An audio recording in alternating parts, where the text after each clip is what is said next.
Hey everybody, welcome back to the Golf Podcast. This is episode number 324. We've got a great interview today. We're going to be working with Bill Schmedes. Bill is the Director of Instruction at Forsgate Country Club in New Jersey, and he's also now a Golficity contributor. You guys might have caught one of his videos on Golficity. Excellent stuff. Really great instruction. He's one of those coaches that I like because he's so easy to understand. You know, he's able to take a very complex topics and just kind of break it down in a relatable way. You'll also see that he's in our Facebook group. If you're not already a member of the Golficity Facebook group, just search, the Golf Podcast on Facebook, find us. You can also get the link in the show notes or in the Golficity app. It's a free group to join, and we've got some incredible instructors like Bill and Kevin Sprecher and some of these other guys in there answering questions. So it's great. And we're going to talk with Bill about this idea of how your body relates to the club face. And I know I've got a question that I want to ask him specifically as it relates to consistency. And I know my swing is often relied too much on timing. And I think a part of that might be this having to do with the club face and the body reacting to it. So really excited to bring him on in a minute. Also, Mike, we had a little fun this last weekend. We played a little side game of bingo, bango, bongo. What did you think of that? I thought it was cool. We've never even not only filmed that, but we never even played that before. Yeah. We added a little twist to it, which I love. And it was fun. And I love that it came down to the last hole. Yes. And we can't disclose too much because the video has not yet dropped, but it will be out. That is right. It will be out shortly. But I tell you what I really like about these things, especially when you're playing a friendly match like we are, it takes kind of the pressure off in a way because you can have a really bad hole, which of course we talk about being rusty and just kind of getting back in the swing of things. It was only our second round playing golf really this year, and we're into almost June. Well, yeah, I know it's crazy when you say it. Who'd have ever thought that this is what was going to happen this year? But anyway, it's interesting because you can kind of have a bad hole, but then be doing well in the points. So it's a fun point system. I encourage you guys to check it out. That'll be out really soon. Also, there's about 1 week left to enter our big OptiShot giveaway. I know a lot of you, you've got long winters, you want to work on your game at home a little bit more, or you're still unfortunately in a situation of a little bit of a lockdown. I mean, I know our friends across the pond in the UK just started opening up last week, being able to get back out on the golf course. And even here in New York, unfortunately, our kind of stay-at-home order has been extended through the 28th now, which is why we're still doing these podcasts remotely. I cannot wait to get back into HQ, and I think that day is coming really soon. It's coming pretty soon. Mm-hmm. But what we've all... Yeah. Go ahead. Sorry. What we've all been feeding for, Mike? We want a way to kind of like play and swing at home. And that's why we worked with OptiShot on this of saying like, how can we do the most, the simplest way and the most cost-effective way to kind of build a simulator at home. And that's when they came up with this golf in a box, and we're going to be giving away 3 of them. I mean, how great is that? It's really great. And even to take it a step further, even if you are one of the brave souls who wants to get back out there and play, you might not even be able to get a tee time. Oh. It's, they're like hot commodities right now. So, this is something that can even help you extend and play some golf at home until things try to. I heard Ronnie the other day say tee times are like are the new toilet paper. The new toilet paper. That's great, right? Yeah. And it's so true. I mean, even with us going out there and playing with the distancing, it's slow out there. It's packed because they've got to space people out. And I think just last week they started reopening to foursomes in New Jersey, I believe. It's weird because the rules kind of vary depending on if it's a private club or a public club. But whatever it is, the giveaway, it's a lot of fun putting this together. Make sure you guys check it out. And if you want to stay tuned too, because the giveaways are not going to stop. We're trying to turn around this whole 2020 vibe, bring a little bit of light to this year. And we're going to be doing another big epic giveaway on June 1st. And we're going to try to keep them coming because you guys know we're so grateful to have you guys, participating in this with us, growing this Golficity community, that whenever we get an opportunity to give back, we try to do it. So we really work hard with some of the brands that work with us to say, what can we do to give back to the community? What things can you get in our hands that we can give away?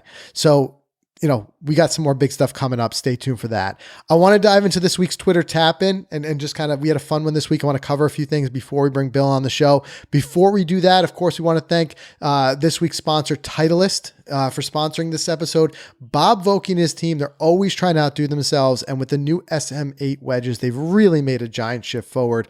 And earlier this year, if you've been following along with the podcast, you saw that we had Bob Vokey, the man himself, on the show. And when we spoke with him in Orlando back in January, it was just so great to hear, the passion, the inspiration, the technology, everything that went into making the SM8s the best wedges on the market. And Bob and his team, they've improved some areas that who doesn't want this in their wedge game? Ready?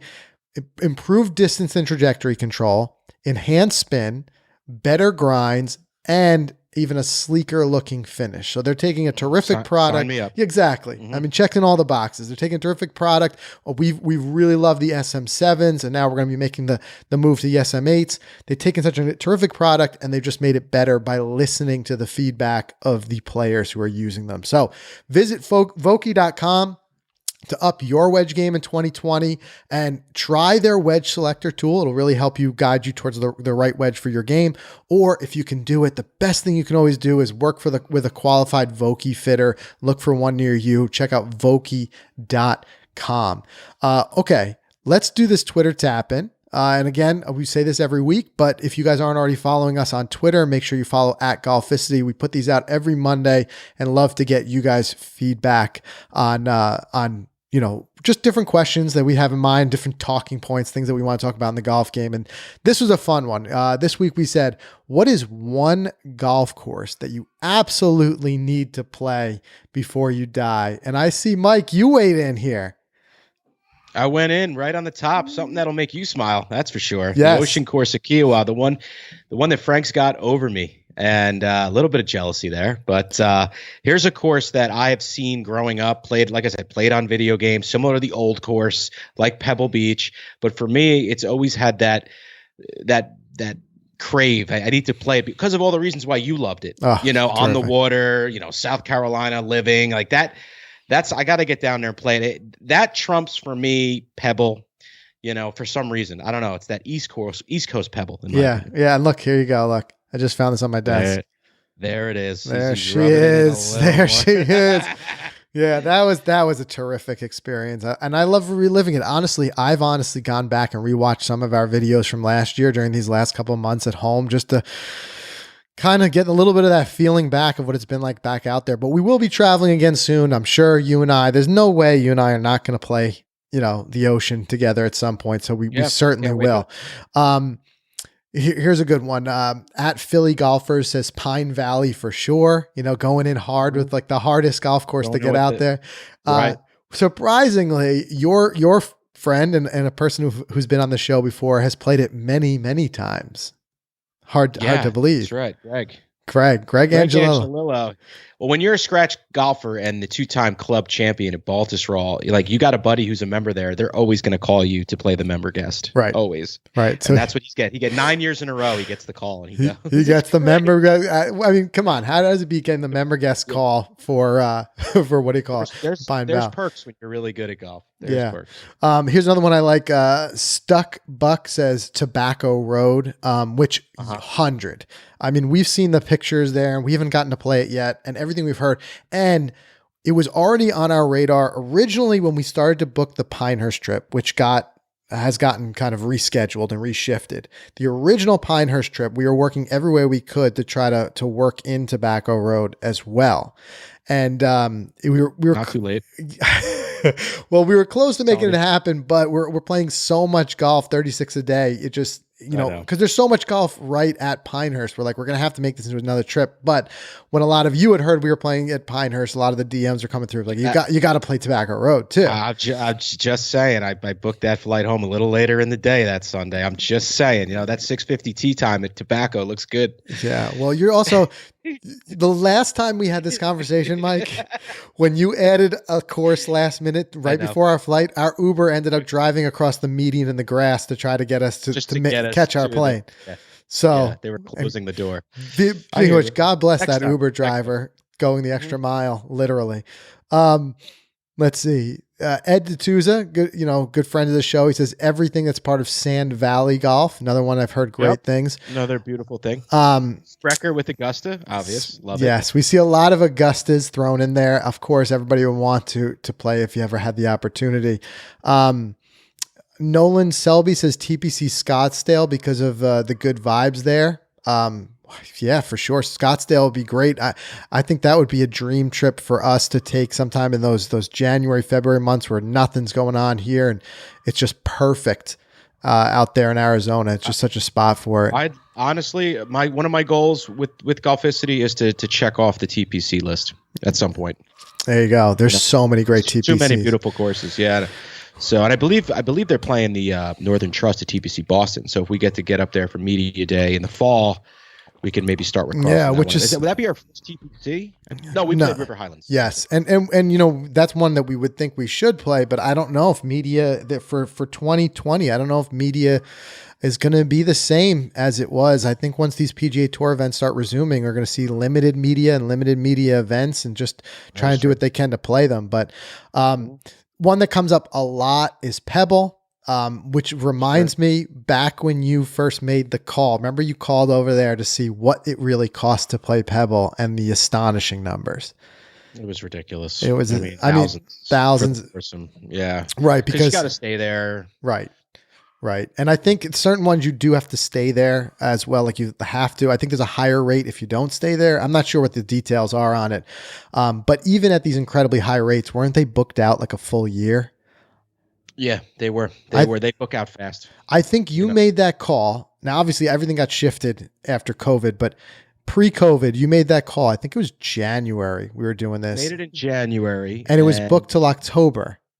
Correct. Right. They were looking for tee times after October, which is just insane. Insane.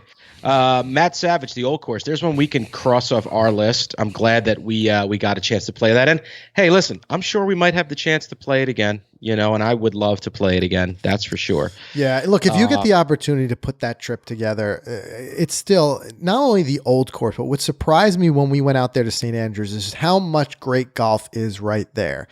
And it doesn't have to be like a break the bank type of trip either. Because, we're talking about Pebble Beach, the expense. The old course, yeah, it's expensive. I think it was like $250 or something like that. But like I said, we were able to kind of surround the old course by playing all these other courses in the Scotland series, which were most of them were very reasonable price. We rented a car. We were actually able to stay right at St. Andrews University because when the school is not in session, they turn the dorms into kind of like a hotel. So it's not a super expensive place to stay and it's right in the middle of everything. With that and a rental car, you can go around like we did and just play a lot of great golf without having to, break your entire nest egg over it. Yeah, 100%. What else? Real quick, let's just wrap this one up. We got Alex Napier, Cape Kidnappers in New Zealand, very popular track that looks gorgeous. Mm-hmm. I've seen videos and images of that. Hazeltine, Alex Hobbs. Sawgrass is making an appearance in here. Yep. Even a Valhalla in there, which is, out there in Louisville. We saw a recent major over there. And a lot of pebble here. So all good stuff. Oh yeah. It's just another great thing that I love about the game. It's just that there's so many different venues and places that we can play and just for sure. Gives it a different feel and a different look. All right. We don't want to keep Bill waiting any longer. So what do you say we do a quick word from our sponsors here, Mike, and then let's bring Bill on the show and we'll chat a little bit about, club face and how it relates to your body and hopefully able to get a little bit of consistency out of a quick lesson here with Bill. Definitely. Look forward to it. So guys, big stuff coming out of ShotScope. Listen up. In case you're new to the podcast, ShotScope has been a partner of ours now for almost 2 years. I mean, they have an incredibly talented team of not only avid golfers, but they're pretty smart people too. And they've come up with this amazing product. And it's a GPS watch. It's a GPS watch with stat tracking ability. And it's amazing. It's awesome. We love it. We've been wearing it, like I said, for almost 2 years now. You've seen us wearing the V2. But guys, the V3 is coming. That's right. Real soon. I think we're maybe a month or so away, maybe a little more. Stay tuned. We're going to give you more updates as we get closer. But the V3 has got so many cool new features that the V2 hasn't had, like 30 centimeter GPS accuracy, a color screen, everyday watch mode, 35,000 plus preloaded courses. You don't have to go and do it. Interchangeable straps for different colors if you want to be fancy and change out your colors, and so many other great new features. And pretty cool is they also have a G3, which is if you don't care for stats, hey, you could just get the GPS and it's going to be a cheaper version. Looks the same, just as sleek. Now, aesthetically, I say this a lot. I'm going to keep saying it's very Apple Watch-esque. It kind of reminds me of it. It's smaller, it's sleeker, and it's just a prettier looking product. And the pre-sale, Frank, the G3 launch offer is going to be $159.99. And the V3 is going to be $179.99. For an extra $20, you get that stat tracking capability. Why not, right? That's what I would say. Yep. Yeah, for sure. So, like I said, more to come soon. And lastly, just want to thank FootJoy. Guys, wearing the right shoe matters. That's why FootJoy offers more types of shoes for more types of players than anyone else. Now, you can get matched with the right golf shoe for your golf game on FootJoy.com with the Shoe Finder. It's a pretty cool tool. I mean, you don't have to go to the store and look. You could just go to the Shoe Finder. You answer a few short questions, and they're going to find the shoe that fits your playing style and preference. I mean, we're talking questions like how many times you play a year. Is it like, northeast, soggy ground, wet ground, all these different things. Just similar to like the Vokey wedge selector tool, but for your feet. So whether you walk or ride or you prefer cleated or spikeless, ultra stable or flexible, if you need a narrow, a wide, an extra wide, I mean, FootJoy, they got you covered. Most styles for most players. I mean, you can match it, perfect for you. So does your golf shoe match your game? Something to think about. Find out now if it's true. If it does, with the new FootJoy Shoe Finder, visit footjoy.com/shoefinder today. All right, let's bring Bill in on the show right now. You guys find out a little bit more about what he does with his instruction. And like I said, we're going to talk specifically about club face and how it relates to your body as you move through the golf swing. Let's bring him on now. Alrighty, I want to introduce to the podcast Bill Schmedes. Bill is the Director of Instruction at Forsgate Country Club. Bill, welcome to the show. Thank you so much for having me, guys. I appreciate it. I'm looking forward to it. Yeah, sure thing. So, Bill, just a little background before I let you kind of tell the world who you are and what you do and where you're located and all things like that. How we came about. Now, I know you're local. You're local to Golficity's headquarters, and just social media and seeing videos and content that you put out, we've connected that way. And you have now come on the Golficity platform as a Golficity contributor. And just recently you posted a really amazing video about a really good topic that we're going to talk about in a little while. But first and foremost, hey man, welcome to the show, and tell us about yourself. Sure. Well, again, I appreciate you guys reaching out, and I definitely look forward to contributing to everything you guys do. You guys do a great job. So yeah, a little bio about myself. I got into the game maybe a little bit later than a lot of juniors nowadays. Nowadays, we see a lot of the juniors, specializing in a really early age. I played pretty much every sport underneath the sun growing up in New Jersey. And I picked up golf when I was maybe 12 years old. So I'm not like way behind, but nowadays I might be way behind. Yeah. But going and getting into golf was a lot of fun. And at first it was just something that I would do in the summers. And then that turned into pretty much specializing it as I got into high school and dropping the majority of the other sports. So by the time I was in high school, it was pretty much basketball and golf. And then from high school to college, it was golf. I played 1 year of collegiate golf. And then eventually after that 1 year, finished up my freshman year, I got a great offer. Was never a big fan of school and education. So I got into the golf business immediately. I was lucky to do that at a resort facility on Cape Cod, Massachusetts, that also had pretty much the biggest golf academy on the Cape at that time. So I was pretty much just thrown in there and was given a fantastic experience to get my career going in regards to teaching. After that first year, I figured out really quickly that didn't necessarily enjoy all of the things that the assistants have to do in regards to running daily operations and tournaments and you name it. And I really enjoyed the teaching aspect, which I got to do a lot of. So that allowed me moving forward to just concentrate on becoming a golf instructor and coach. So from the time I was 19 years old to now, which 34 going on 35, I've pretty much been able to just specialize in coaching, which has been great. And it's taken me from New England down to Florida and back here to New Jersey, where I grew up. And it's been a fun experience. I've been able to work under some fantastic coaches and spent some time with some high quality tour players, and have run a number of different type businesses in the golf instruction world. And now I'm the director of instruction at a facility in Monroe, a township here in New Jersey, Forest Gate Country Club. We're a 36-hole private facility. And I also teach out of a facility, Shakamaxon Country Club, which is an 18-hole private facility, and we have the same ownership. So it's kind of how that works out.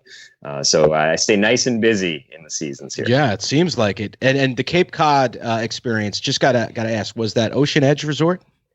No, so it was actually a place called Blue Rock Golf Club, and they have a small little resort there. Ocean Edge is definitely a much bigger facility and resort.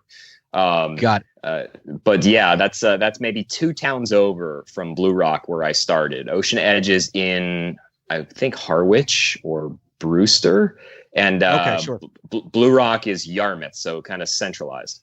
Gotcha. Okay. Yeah, go ahead, Frank. Bill, are you one of the guys who are teaching all year round, indoor in the winter and outdoor in the summer? Or? Absolutely. We have indoor facilities, or capabilities, I should say, at Forest Gate, and now at Shack as well. They just built a 2-bay academy building that's off the range there, which will be nice. So we go year round. Obviously, with the virus, that wasn't I wasn't able to do that this winter. Yeah. But moving forward, we'll be back to normal hopefully, and we'll be able to do that. Yeah. And what's that looking like for you? Are you starting to open back up to some in person lessons, or is everything virtual right now, or what's that look like? Yeah, absolutely. So we just were allowed to come back out and start teaching as of yesterday. Yesterday was my first day back at the facility at Forest Gate, giving lessons, and it was a very windy, polleny day, but it was great to be back interacting and helping golfers. But up until yesterday, it's been quite a while. Honestly, from pretty much the end of January to yesterday, the only coaching I've been doing has pretty much been online and Zoom coaching due to everything that's been going on. We've seen a lot of that. It was great to be back out. We have seen. How did you find that, by the way, from a coach's standpoint? Did you feel that, I guess it was as effective as you could be, or was there anything about it that surprised you teaching students that way? It's something I've done for a little while now. I've used 2 apps for about almost 5 years now that each one of my students has access to, where following a lesson, videos, notes, everything will go there. And we started to use the app as well during these times as a communication tool, and then an online tool where I would get videos sent in. I would provide critiques as well as demo videos. And then that turned into Zoom, because that's pretty much the only way to pretty much have a face on face, kind of like what we're doing right now. Yeah. Through this podcast. So it just kind of, developed that way. And honestly, I feel like it worked out pretty well for, really the only option. And we got a lot of good feedback when we were able to help the golfers, but it's definitely different. There's nothing like being right there with your player and being hands-on. I'm a hands-on coach. I like to move my players around. And obviously when you're, in different locations, you can't really do that. So you definitely need to be very good with how you communicate, as well as the visual that you're showing the player. So it's been a fun learning experience. Gotcha. And this is another thing I'd be interested to hear from you is what are you finding with your students and with yourself as we start to come out of this kind of, whatever you want to call it, lockdown, quarantine, and play? Because from my own personal experience, and I think Mike might echo the same, for as much as we try to keep the game going at home these last couple of months, swinging and stuff, it just seems that the break, there's a lot of rust when you get back out on the golf course. We've been back out there twice, and there's a bit of a frustration to it of just feeling like, you've lost a bit of it. Is that a common thing? Should I not feel so bad about myself right now?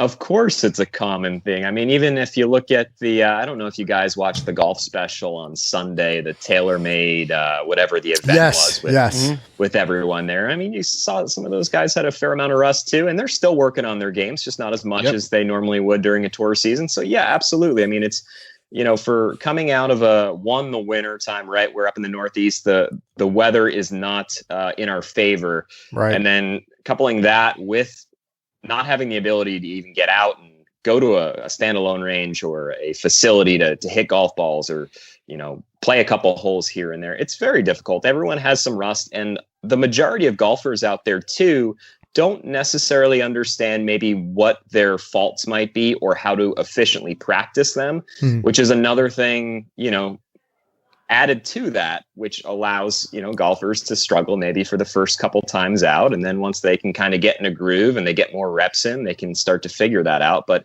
that's something I'm constantly, speaking with my players about, is making sure that we stick to the plan we have in place. We understand our drills that we can do both at home and at the facility once they do open. Wintertime and during this time with the virus, there's so many good things that you can do at home, even without a golf club, just to kind of be moving and, improving maybe certain things based on the issues that you might have, and understanding how to do that efficiently is important. But most golfers do struggle, with either sticking to the plan or coming out of a really long winter, or now with this virus and getting back out and trying to be able to control your golf ball. I mean, yesterday, after I finished up my lessons late in the afternoon, I played 3 holes. The first hole was ugly. And then the second hole was a little better. I was actually lucky. I chipped in for birdie, which gave me some confidence. And then I had a good look at another birdie on my final hole that I played, but it wasn't necessarily pretty. And that's coming from somebody that's in this industry and used to be halfway decent at playing the game. So it can be a struggle. So I guess your best advice for yourself and for your students is a little bit of patience. Like, stick to the plan, but just know we're going to take some patience getting through these couple of weeks as we slowly start to get back out there. Yeah, it's like a lot of things in life, right? We have to set expectations for where we are, whether it's business, golf, you name it, and especially coming out of a really long break. We should just be happy to be getting out there and being swinging and hitting a golf ball again, right? Because it's been a really long time. So being able to set expectations that, listen, I'm probably going to hit a lot of poor shots today, but I'm going to hit some good ones. We're going to get more reps in, and we can build on this and get the game moving in the right direction. Yeah, that's what it's all Bill, about. For me, yeah, for sure. For me, it's funny, 2 rounds in now, and I'm sure Frank will agree with these, is the 3 things that I feel that I'm trying to knock the rust off with is, 1, feel around the greens. It's completely lost. Number 2 is that flexibility, that mobility of getting the hips through. I'm not firing through like I was if I was playing more regularly. And the 3rd one is just mental stamina. Going out there, we were playing 9 holes only, and it's like a grind to get through 7 of them, and just mental, legs, everything. So, all 3 combined, I'm sure, as we get out there more and more and we start playing a little more, that'll start coming back. But those are the 3 that I'm struggling with right out of the gate. Yeah, same here. If I didn't have a cart yesterday on those 3 holes, I was kind of tired after riding a cart for 3 holes, just because it's been a while. So that's definitely important. I mean, the mental side and the stamina side, and then obviously the technical side. Those are all pieces that we need, and the more we can get out there and play the game and work on those, the better we're going to be. For sure. Yeah, it's going to take time.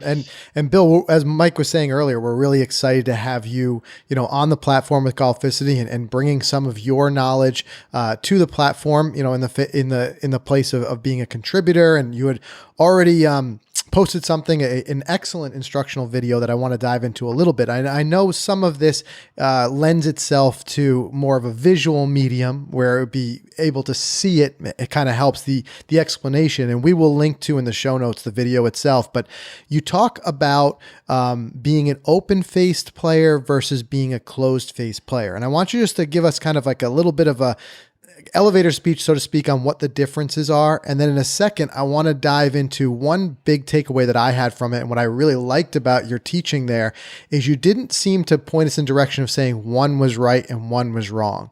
They're just different. And it just kind of shows this idea of, as different golfers, we've got different things that we just kind of need to do. based on our starting point. But just kind of, for anyone who hadn't seen the video, just kind of run us through what your process was there of an open face player versus a closed face player.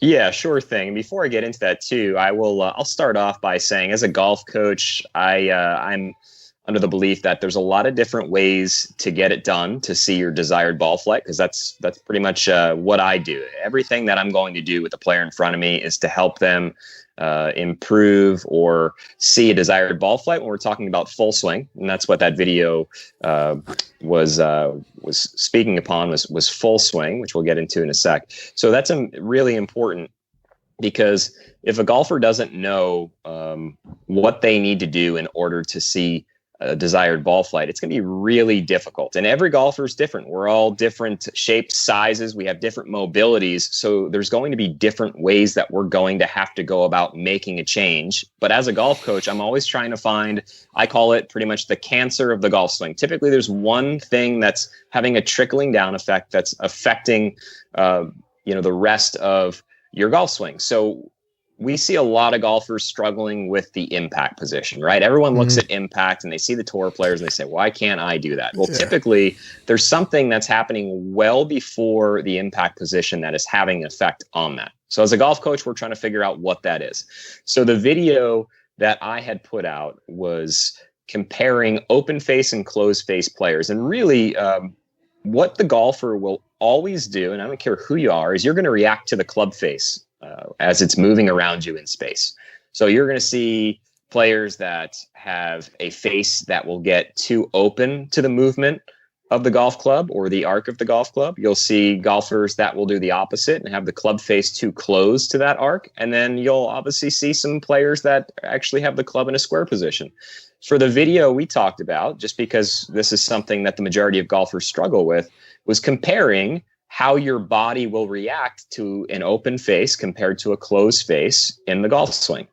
As a golf coach, I would say the majority of golfers I work with at the club level are open face players. So really what that means is the club face at a certain point in your swing will get too open to the arc. And there's a number of different reasons why, but we talked about maybe 3 or 4 keys. So the first thing that we can talk about is how we hold the club. The placement of the hands on the grip can have an influence on the orientation of the face. So we mentioned grip.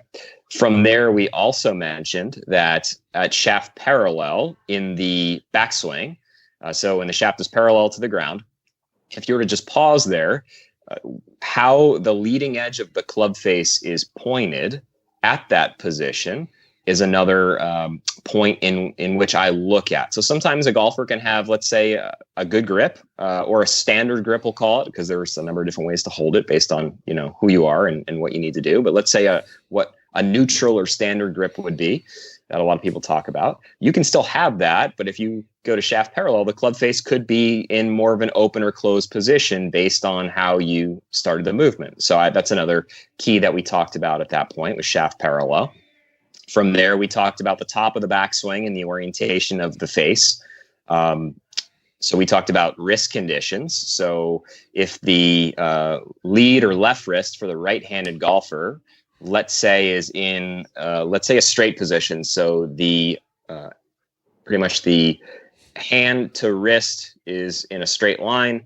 There's no deviation. A lot of times, if all goes well from grip to shaft parallel, the club face will be in a square position. If we took that angle between the top of the hand and the wrist and we put it like this, which is, let's say, a cupped or extended position, a lot of times the club face can tend to get in a little bit of an open position. And then if we did the opposite, think of Dustin Johnson, where we then flex that lead wrist. So now you've got kind of this, rolling or bowed look. The club face will tend to want to get into more of a closed position. And then finally, we talked about the transition, how you begin the downswing. Whether it's pulling down, whether it's laying down, and that influence on the club face. So we covered a lot, and we talked about how the body would react to that. So for a open face player, typically you're going to be one where you're going to be more of, let's say, an hands and arms swinger throughout. You're not going to be having that Dustin Johnson rotation and tilt through the hitting area because you're reacting to the club face. Doesn't mean you can't play good golf. You just need to match things up so you can control the face to path relationship. If you're more of a closed face player, let's say like Dustin Johnson, you're typically going to be a little more linear, so more of like a shift towards the target, and then a lot of rotation and tilting will happen as we're delivering the club through the hitting area with a lot of shaft lean to be able to hold that face off to get the golf club to work efficiently. So just being able to understand how the face affects the movement of the body is huge, because on the lesson tee, one of the main things that I constantly hear from golfers is, well, I want to hit it further, and I think I need to do that by turning more. But if you just think about trying to create more speed by turning more and you have an open face, that's a disaster right there. And that's what we see so many golfers struggling with. They see the best players in the world, or they listen to some tip about, rotating more, tilting more. And if the club face doesn't quite match up with that, we are going to have a lot of struggles with ball control at the end of the day. Yeah. And that's where too, that no one size fits all. I always say that I'm a strong proponent. There's a lot of great instructional information out there on the internet and on YouTube and things like that. As long as you start with that understanding that it doesn't mean it's necessarily going to work for you. As you said, it might actually counteract where you're already at. So I think that self-knowledge first, which sometimes comes from working with a coach such as yourself to point it out, because sometimes we don't realize we're doing it, but that self-knowledge of what we're doing is goes a long way towards realizing, well, will this work for me, what this person is suggesting here.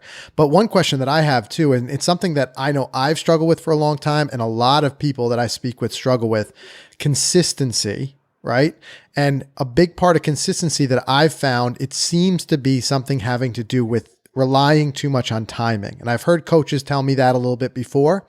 And I'm wondering, as you're explaining this, if there's a component of that in here. So what I mean by that is, if my body is having to react to that club face and kind of change things throughout the swing to react to that, is it possible that just some days my body is kind of reacting better than others, and hence a disparity in my consistency? Some days my timing is just on and I'm hitting, I'm firing my best scores. And some days it's just like, what am I doing out here? Could this be a part of that?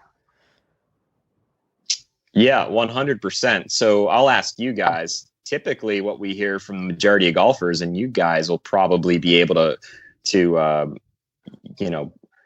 feel a certain way about this. Typically we feel like we start to play our best golf almost towards the end of the season, right? 100%. A lot of times we're like, I'm getting into the groove, and then winter's here, and in the Northeast, oh man, I can't play anymore. Now, a lot of the time, the reason for that is you're getting more and more reps in, and you're figuring out how to be able to make manipulations work so you can control your golf ball. And that's not a bad thing, right?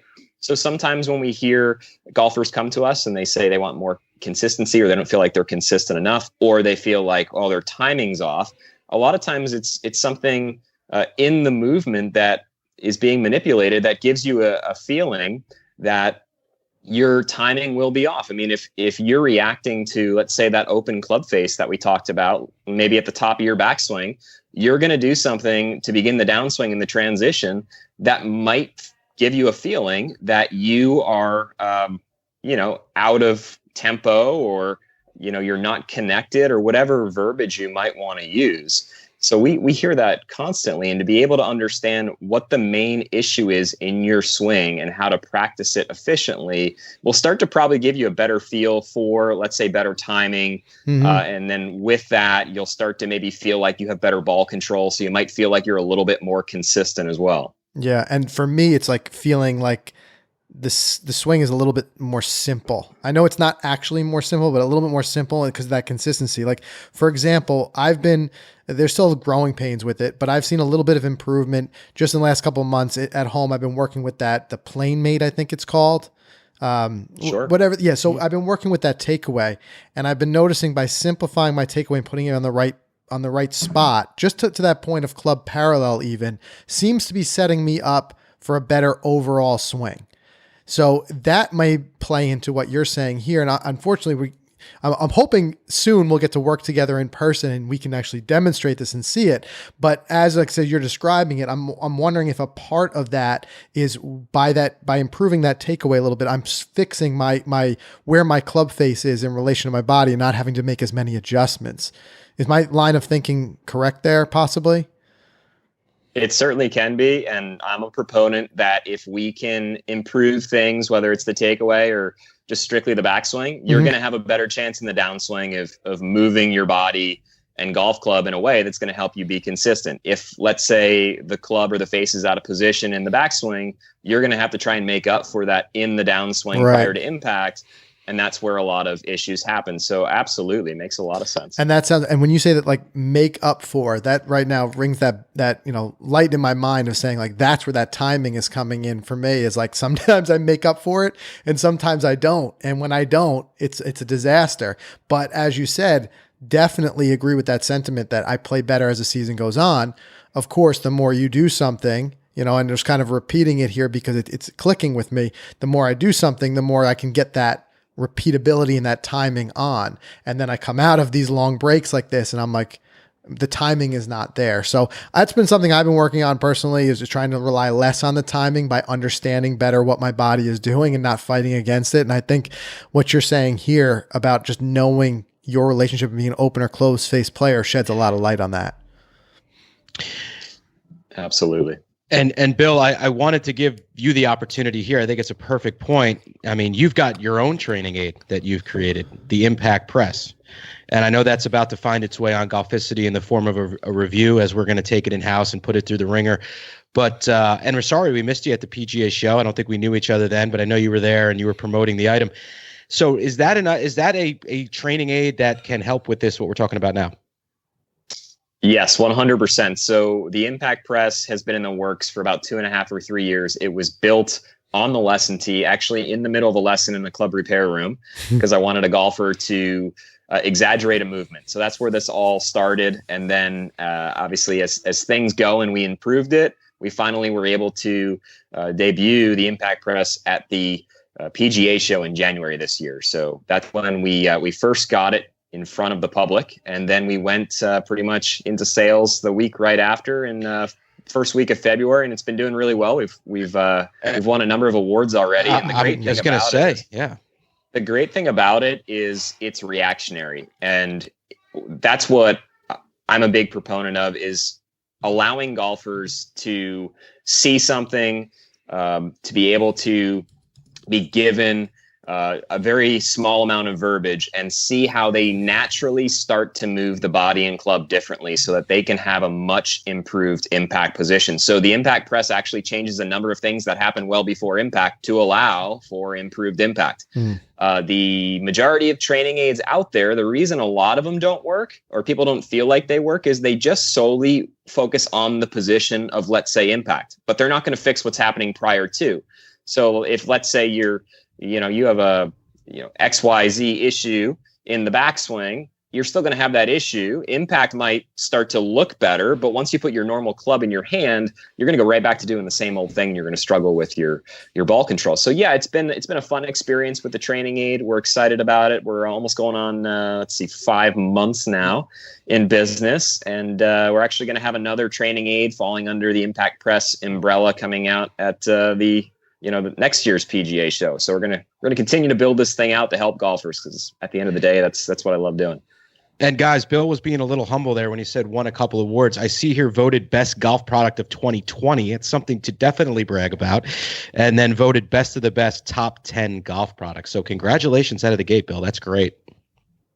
Thank you. I appreciate that. I don't really know how we even got into some of those, but, especially the top cool. 10 one was great, because there was the new Cobra driver in there, the new Odyssey putter, there was some other big names, and then there was us. I was like, how did that work out? But yeah, It's exciting times, and it's gotten good reviews, and our players love it, and we look forward to the future. I'm just taking a look at it right now, impactpressgolf.com, for anybody who's listening. You want to check that out, and we'll put it in the show notes as well. But look, I'm just a strong proponent of this type of stuff, because for me, I know everyone learns differently, but as a student, I need to feel something.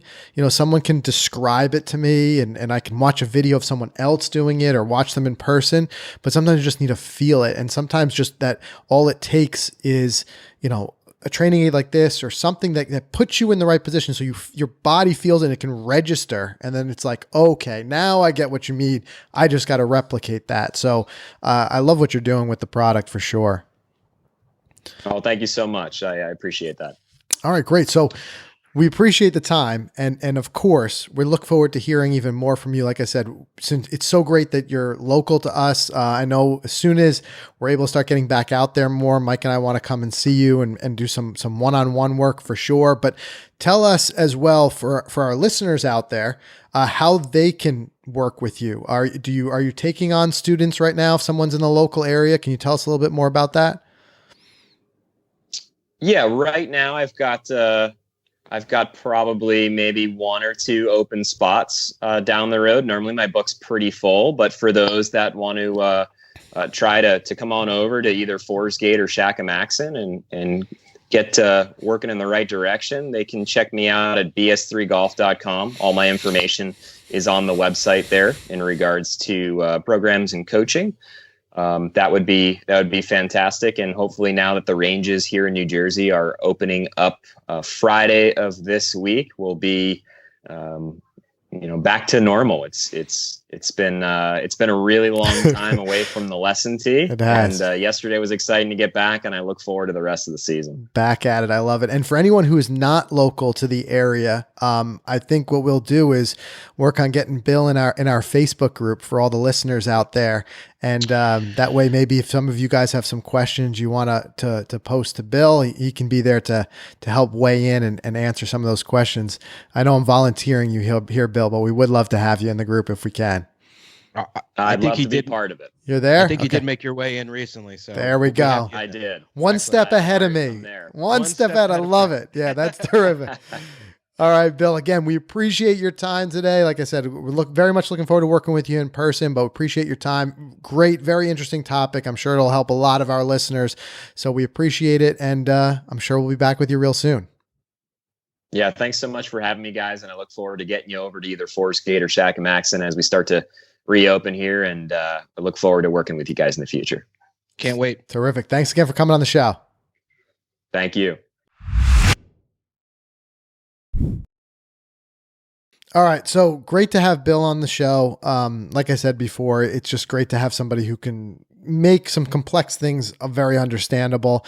I'm excited to have him as a new instructional contributor to Golficity. As we've talked about before, as our big overarching goal is to continue to build out Golficity as in a platform for all the different things in golf that really excite us, all the different content that we want to see. And when we see somebody like Bill who's just doing terrific things, we say we want him to be a part of it. So we brought him on to do a little bit of that instruction, and also in the Facebook group, which again continues to be such a great, valuable resource. It's a great group, and that's a testament to everybody who's in the group. I think we're closing in on 3,000 members in the Facebook group, and I'm glad to hear that Bill's in there, because I know it's a huge resource for me. Even all the different people we've had here as guests on the show, when they join the group and a question comes up that's pertinent to something that they do, we'll just tag them and be like, hey, what do you think of this? And they'll hop in and give us that answer that we're looking for. So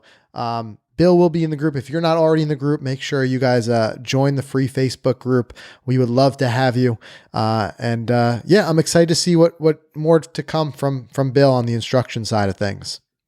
Yeah, can't wait, man. I mean, between Joe Gambino doing physical therapy, Kirk Adams with fitness, Sprecher, and now Bill with golf instruction. I mean, that Facebook group is just a ton of knowledge in there. It really is. And we'll be working with Bill one-on-one soon, really soon. And when we do, Of course, we'll have a video out there for you guys to check out. In the meantime, you can get to the show notes for everything we talked about today by going to golficity.com/episode 324, or as always, in the free Golficity app, which just last week got a little bit of a facelift. Hopefully you guys like what we've done with it, made the app even more user-friendly, and all the best Golficity content is right there, as well as notifications and alerts when new podcasts, new videos, things like that are there and available. You'll see those notifications. So check all that out. Download the app on either iOS or iOS or Android. Leave us a quick review. Let us know what you think about it, and we'll see everybody again next week.